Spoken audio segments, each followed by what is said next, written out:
With festivals, shows and exhibitions, the cultural scene in India comes alive during the winters. So welcome to our show Colours of India, and the top stories this week include an Indo-Vietnam fest, followed by some French food talk, and of course a beautiful sitar recital. India and Vietnam have a shared cultural heritage and tradition, and during the Vietnam Cultural Day in India, one got to witness all this.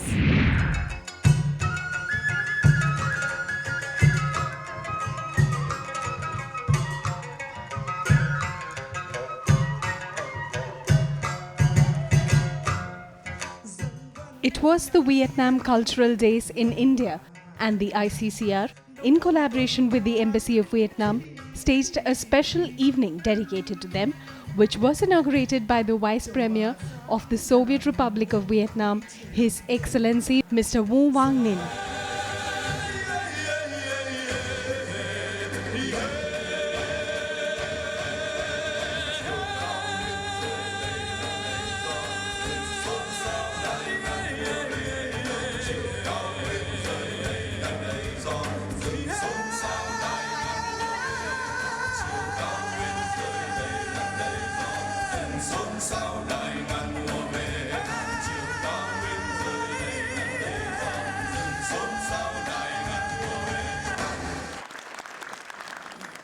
India Vietnam year of friendship 2012 में शुरू हुआ था, so this was the end of that year and in the conclusion we had this programme.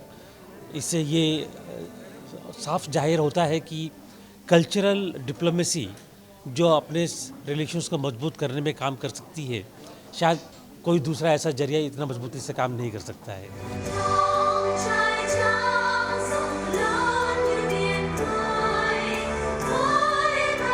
Historically, India and Vietnam have always been allies participating in sea trade and indulging in religious and cultural exchanges.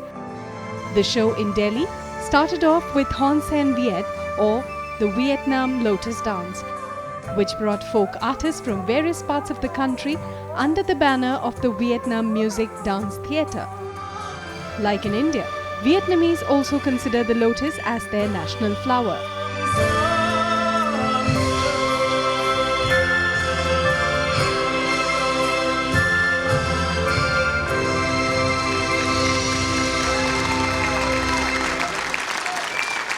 I like the performance, and as I'm Vietnamese in India now, I take participants.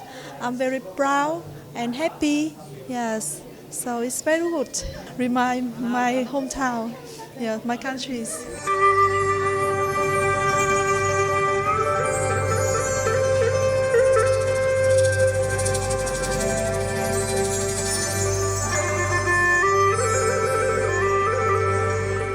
Soon the beautiful notes of the Vietnamese flutes filled the hall.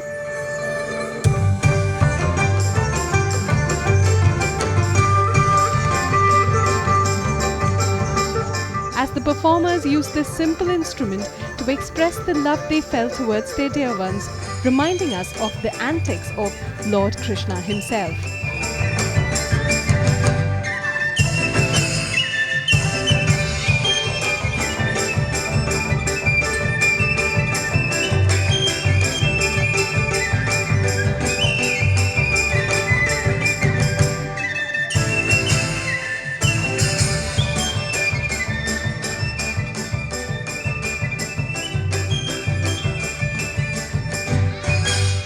I'm very happy. Yes, I'm very happy when I come from Vietnam or in India, New Delhi. I watch a performance. It's very wonderful.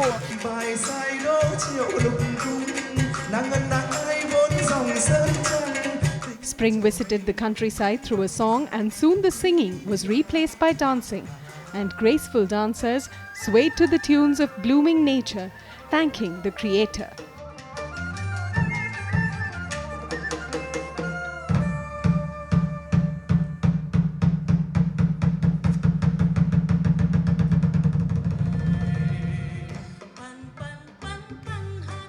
Every piece the group showcased brought to an Indian audience something new and something very unique, but at the same time, deeply familiar.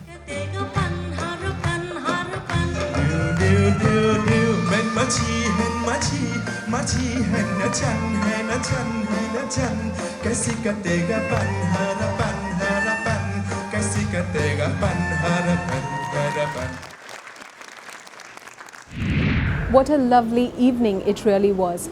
But now it is time to move on to another evening which gave me cold feet.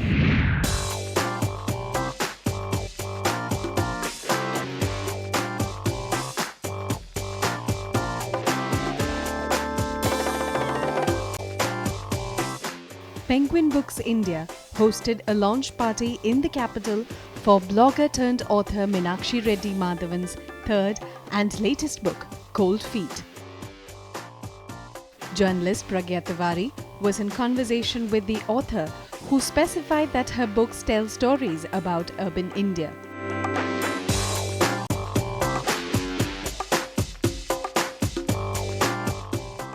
I think that Cold Feet is a very different kind of book than, I'm 3 books old now. So it's a lot more from my head. It was a more intellectual effort. The first book was a little bit semi-autobiographical. This is pure fiction.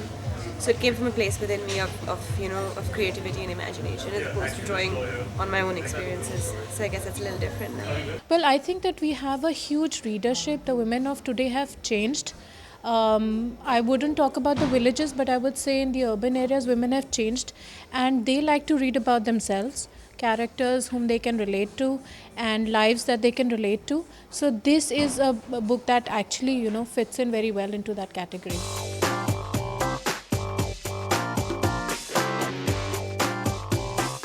Cold Feet happens to be a story of the strangely entwined lives of 5 women who live in Mumbai and deal differently with the same thing, love. Unlike her first book, which was more of a personal journey, this one, the author says, has a wider scope and is not what the critics call it. India's answer to Bridget Jones. Well, it's quite flattering, but also a little perplexing, because I read Bridget Jones myself, and if your viewers are familiar with it, they know that it's about this woman who's in her 30s, obsessed with her weight, and in England, and does a lot of klutzy things, which I don't think I'm any of those things. So I don't know if it's India's Bridget Jones or India's Helen Fielding, which is also quite flattering, but again, don't think I fit that.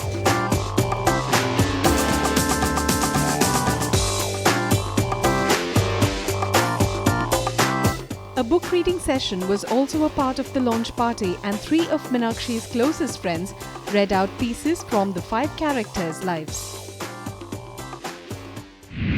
So is this book really India's answer to Bridget Jones? Well, there's only one way to find out. Hold on to that thought while we take a small break. Coming up is a tryst with colour, followed by some French food talk.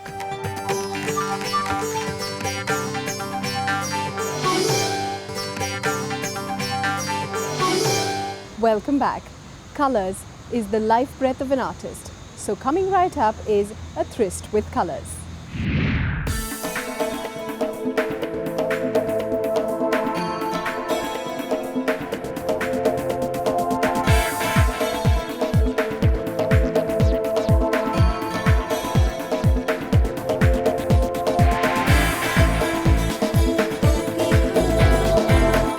No one knows Bengal better than the artists who are based there and have managed to identify and display each and every colour defining the very essence of Bengal.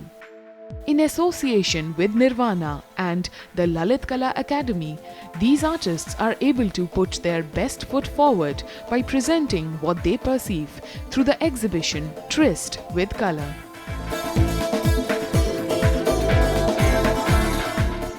Every artist has his own concept of how he's going to mix those colors.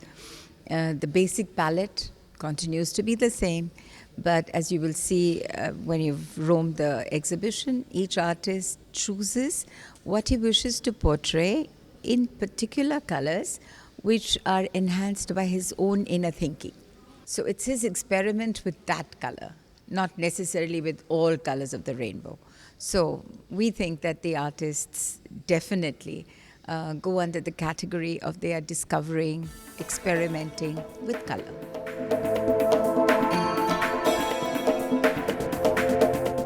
The works of 20 artists were on display, each distinct by their methods and techniques of art. In the works of Shopon Maiti, Bengal is depicted in an abstract manner. Using an unbroken single line, he is able to draw out the whole figure. Azizur Rahman Shah's paintings are given a mosaic finish, which is a difficult technique where he paints boxes to define every inch of his painting. We have artists who only work with oil. There are some who work with acrylic, some work with a knife, palette, crosshatch. I mean, it's remarkable as to how much talent there is available to us. I believe that there's a lot of talent sitting there, hidden in some nook and cranny, but his voice is never heard. So we make an effort to go and find them and give them a platform which is easy for them because we help them. They're not responsible for anything. They just have to send the pieces to us. We frame them, we stretch them, we showcase them, sell them with the best of our ability.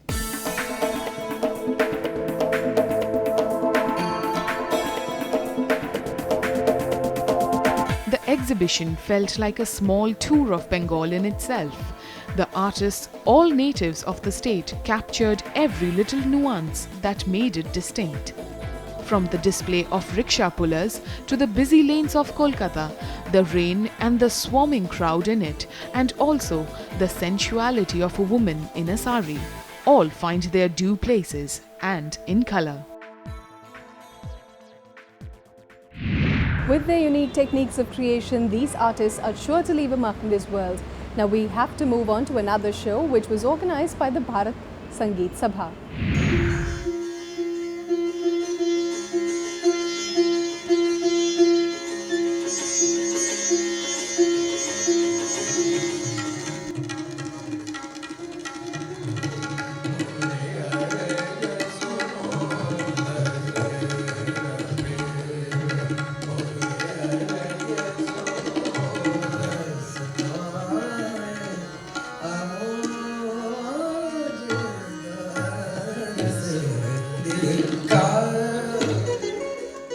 A cultural body devoted to the cause of classical music, the Delhi Sangeet Sabha, in its mission to uphold the Indian classical tradition, organized an evening of soulful music by two eminent artists, Ustad Mahmood Mirza and Ustad Iqbal Ahmed Khan.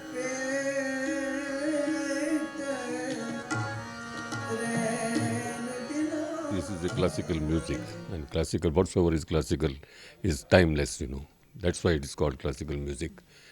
And tonight we are going to hear to Ustad Mahmood Mirza, who belongs to Delhi, but for last 45, 50 years he is living in England. But every year he comes and performs for the music lovers. And the best part of the speciality of Ustad Mahmood Mirza is that he believes in purity. He never tempers with the raga and all that. And he's so melodious, and Gaikiyang is very prominent in his sitar.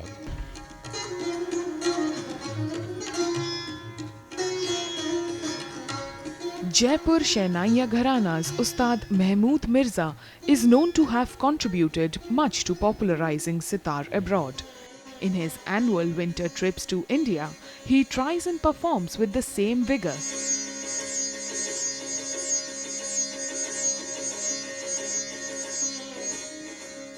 In this concert, accompanied by Jagdish Kumar on the tanpura and Subhash Nirvan on the tabla, he began with Rag Gavati in Vilambit. This was a late evening raga where all the 7 swaras are used.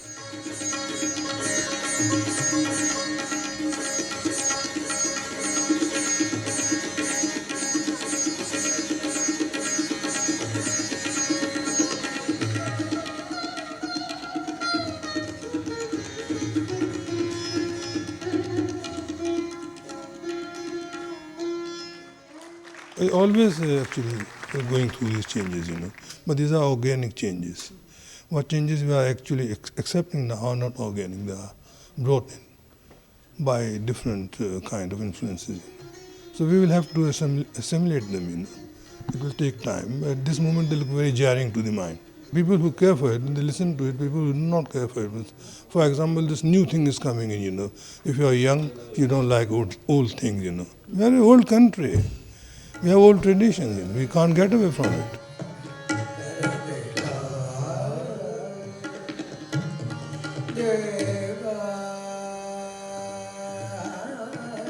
Ustad Iqbal Ahmed Khan, a Delhi Gharana vocalist known for singing tans in a lightning-fast speed, performed next.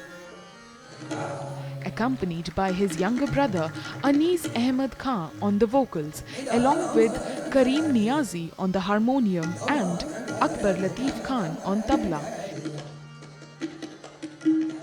He began "Ae Parvat-Diga" on a rag which took him 24 years of training to perfect. The high and low dips in the rag, infused with his own unique style, were applauded by the audience.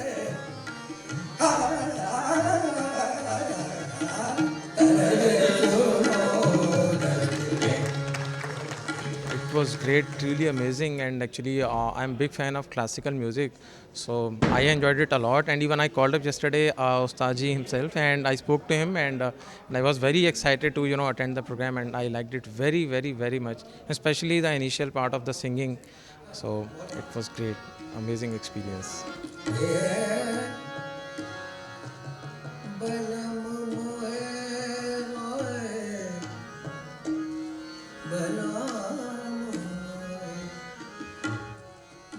He ended with rag Manj Khamaj, which is also known as rag Bihari. His composition expressed the sorrow of a lover's loneliness for his beloved. Following old Delhi Gharana Tan Pradhan style of Gaiki, he performed to perfection.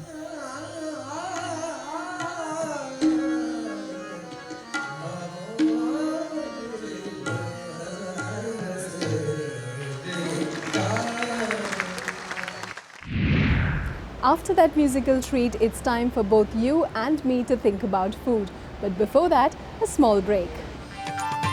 Up next, French food in a beautiful setting.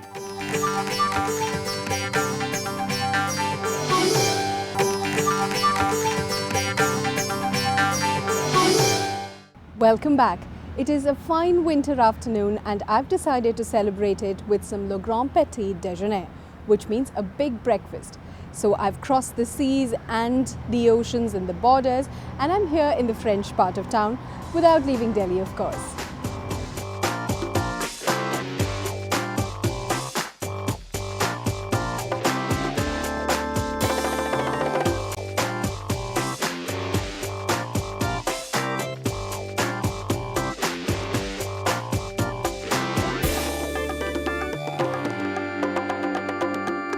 When you're at Les Bistro, which is the newest addition at the French Cultural Centre, it is easy to forget that you're still in India. The beautifully manicured gardens and colourful outdoor seating could have easily been in some sleepy French town.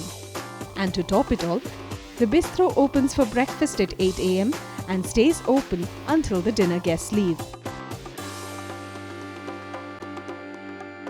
When the French embassy has decided that food is also part of the culture, they decided to open a small bistro inside their cultural center. So before coming to India, I actually have been 11 years in France, and that is where I have learned about the cuisine and the culture and the life. My children are in the French school that has also extended my relation with France.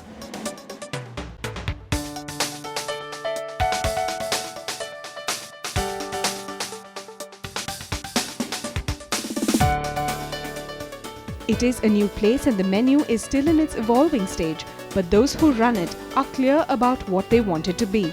The menu has a mix of French and continental dishes that one finds in France. Quiches, made of spinach or bacon, are popular sellouts, and so are the burgers served with fries. And if you pre-order, you can get a whole roast duck.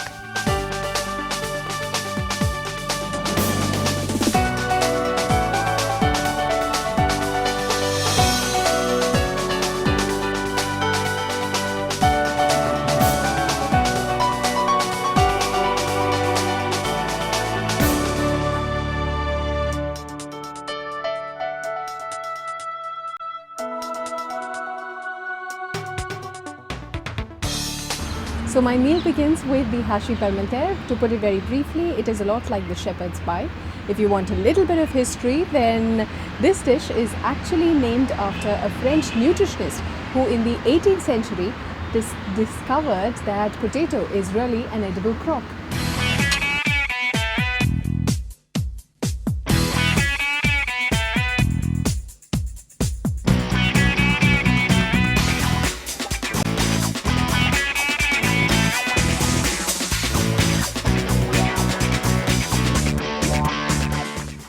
The dish, of course, has plenty of mashed and baked potato, which is combined with sauce and lots of cheese. This place is the French culture and cuisine for Indians, not for French. So we had to make a French cuisine, which is all being authentic French, but is palatable also to the, so for it's a more vegetarian dishes. I was also served the filet mignon, and this, let me tell you, is always a treat because it is the delicious cut of tender pork, so tender that it can be cut with a small fork.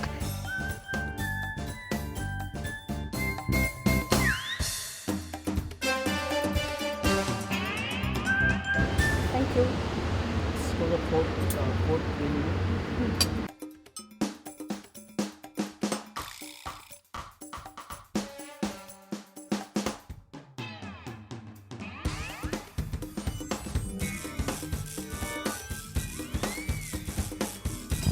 Here I have the filet mignon. In French, when they say filet mignon, they actually mean the tender part of a pork.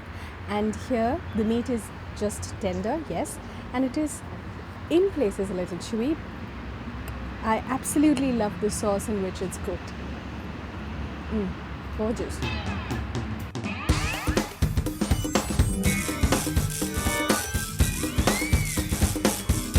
And then there was the boiled capon rooster.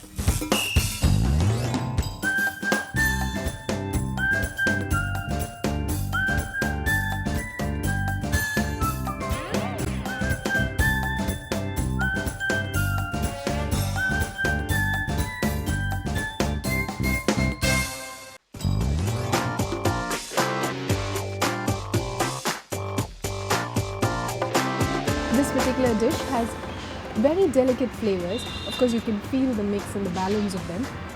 And it is served with mashed potatoes, a favorite item.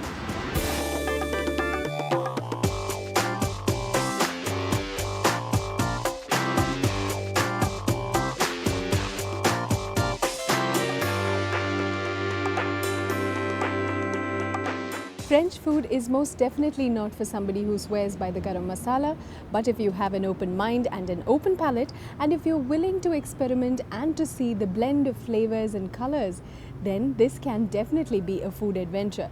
Now that's all we have for you on this week's episode.